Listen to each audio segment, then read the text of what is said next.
Hello, my name is Cullen Fulcher. I'm an Area Safety Supervisor with Builders First Source. I want to thank you for clicking on today's video. Whether you're joining me from the warehouse, the yard, the shop, or an office, we have an incredibly important topic to cover today, that is accident reporting following a vehicle crash.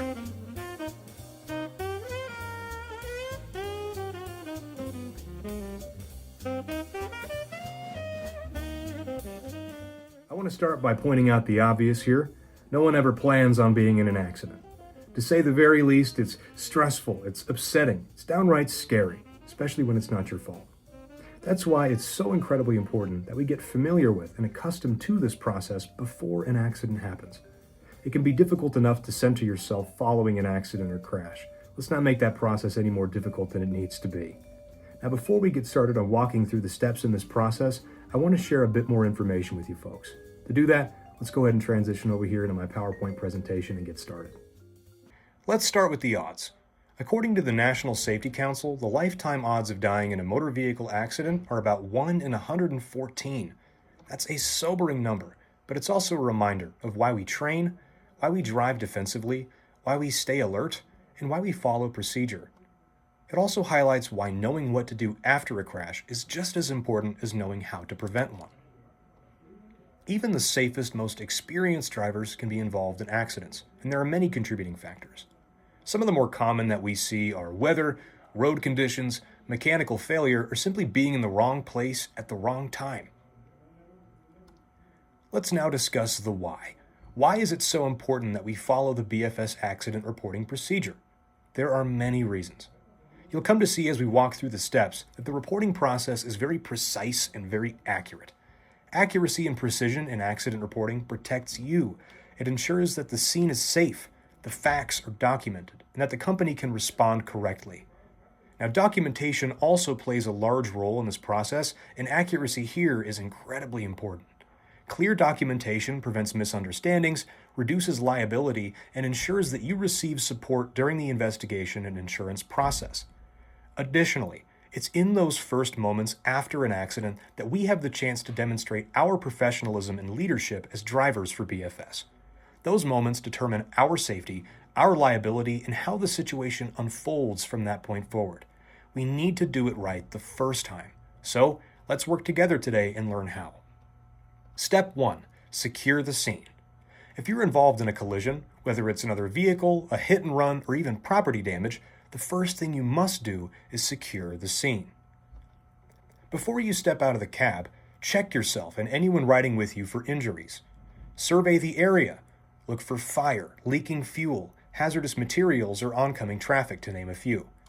Turn off the engine, set the parking brake, and turn on your hazard lights.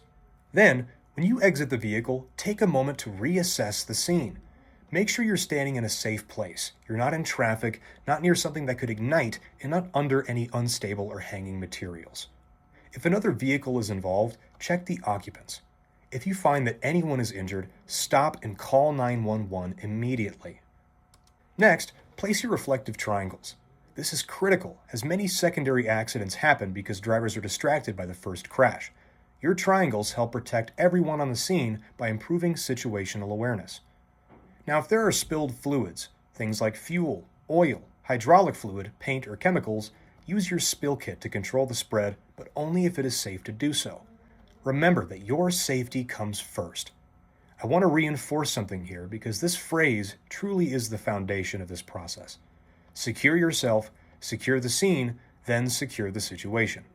Remember that if you get injured trying to help, you become part of the emergency. Your safety always comes first. Always start by calling 911 regardless of how minor the accident may seem. Keep in mind that a police report is not just paperwork. It's a legal record of what happened, a neutral third-party assessment, and provides protection for both yourself and the company. If another driver refuses to cooperate, say they don't have their insurance, or they attempt to shift blame, having a responding officer on site to handle that can save you a lot of stress. One important thing to note: do not admit fault. And do not say "I'm sorry." Even statements meant to be polite can legally be interpreted as taking responsibility. Always keep communication factual and calm. After calling 911, your next call is to your supervisor or manager. They will begin the internal reporting process, they'll contact safety and fleet if needed, and they'll support you through the next steps in the process. Remember that reporting quickly means we can support you quickly. Step 3. Document everything. Every BFS vehicle must contain an accident investigation kit. This is not just a formality, it's your protection. Use the contents of the accident investigation kit to take photos, draw a quick diagram, collect names and insurance information, document roadway and weather conditions, and gather witness contact information. All of these steps are incredibly important, so I'd like to take time to dive into each of them in greater detail. Start with taking photographs before anything is moved. You need to take pictures of the position of all vehicles, all visible damage points, skid marks, debris and fluid trails, road conditions, lighting, signage, and lane markings, as well as any nearby construction or obstructions. Remember, do not take photos of people. Focus only on the scene and the vehicles involved. We know that taking photographs is a big part of this process, but how we take those photographs is the most important part. When taking photographs, turn your phone sideways to capture wide images. Include recognizable objects for scale, items like guardrails, lane markers, and signage. Keep in mind that you can never take too many pictures. Let's look at examples of what to do and what not to do. Let's start with some bad examples here.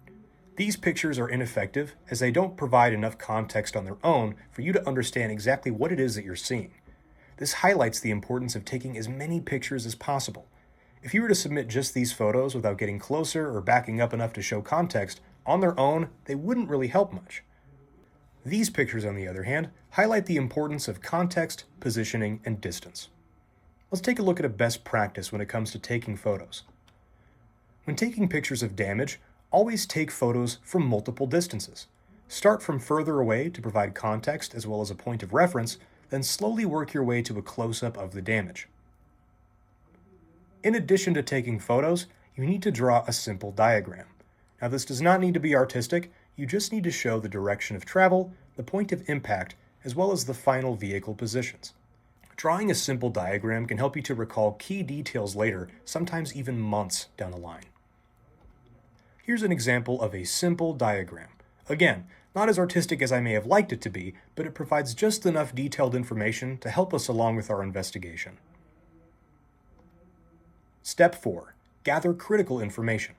Here's what you need to gather: driver names, phone numbers, license plate and VIN numbers, insurance company and policy numbers, the make and model of all vehicles involved, passenger names where applicable, and responding officer's name, their badge number, and their department.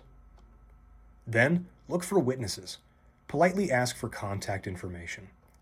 In one notable BFS case, a driver was hit by someone who ran a red light. One witness's statement completely protected our driver, showing how one person's honest testimony can potentially resolve months of legal back and forth. Keep in mind that not every accident involves another vehicle. Sometimes it's a fence post while you're backing up. It could be a dock door, a mailbox, material or equipment in a yard. Now, even if the damage is minor, always report it immediately. Bad news does not get better with time, and we maintain our professionalism as drivers for BFS by being transparent. In addition to these steps, follow the same procedure as before, including securing the area, communicating with your supervisor or 911 if applicable, documenting with photos and details, and sharing information with involved parties as needed. Once law enforcement has completed their report and your vehicle is safe to move or tow, review your documentation and provide it to your supervisor. Now, based on the situation, there may be follow-up questions, additional photos requested, or drug and alcohol testing as required per DOT and company policy. This is standard procedure, and it protects you as much as it protects the company. Let's talk the bigger picture. Approximately 95% of crashes are caused by human decision-making, not mechanical failure or road conditions. BFS emphasizes the importance of employing safe drivers who make the right decisions in their driver professionalism for new hires curriculum. But that extends beyond just driving safely. It includes how we respond when something goes wrong. Professionalism is not measured by avoiding accidents entirely. Professionalism is measured by how we handle the unexpected. In summary, if an accident occurs, Begin by securing yourself, securing the scene, and securing the situation. Call 911 and remember, do not admit fault. Begin the chain of communication with your supervisor or manager.